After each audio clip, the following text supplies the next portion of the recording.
What was suspicious about specific Titanic lifeboat evacuations?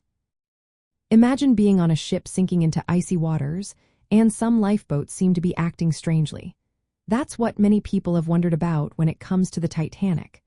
Certain lifeboats raised eyebrows because of how they were filled and what happened afterward.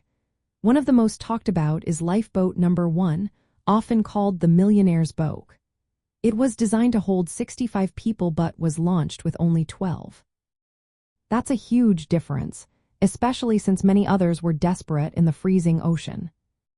What makes this even more suspicious is who was on that boat. It carried 5 first-class passengers, including Sir Cosmo Duff Gordon and Lady Lucy Duff Gordon, along with 7 crew members. After the sinking, Sir Cosmo gave each crew member £5, which some saw as a bribe or hush money. People wondered if this was an attempt to keep them quiet about what they saw or knew.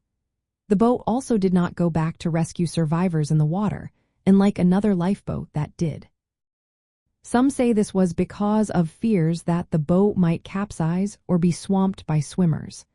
But eyewitness accounts conflict, and some believe there was a secret plan not to rescue certain people. The way officers handled the evacuation also looks suspicious. Captain Smith ordered women and children to go first, but officers Murdoch and Lightoller had different ideas.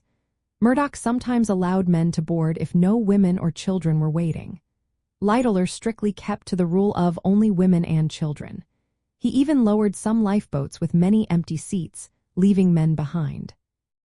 This uneven enforcement meant fewer men survived, which has led to questions about whether the evacuation was fair or manipulated. Another major point is that the Titanic was built to carry more lifeboats than it had. Originally, it could hold 48, enough for everyone on board. But the White Star Line boss, J. Bruce Ismay, insisted on fewer, only 20, so the deck would look less cluttered. Many believe this was a costly mistake that cost lives. It's seen as a decision driven by greed or overconfidence in the ship's supposed unsinkable design. All these facts have fueled conspiracy theories. Some believe the underfilled lifeboats and the reluctance to go back for survivors suggest a cover-up.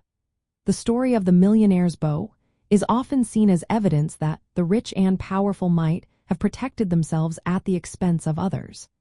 The conflicting stories about rescue efforts add to the mystery, making many wonder if some truths were hidden to protect certain interests. So, the suspicious parts are Lifeboat Number One's tiny crew and refusal to rescue more people, the bribe paid to crew members, the inconsistent evacuation rules, the limited number of lifeboats, and the conflicting survivor stories.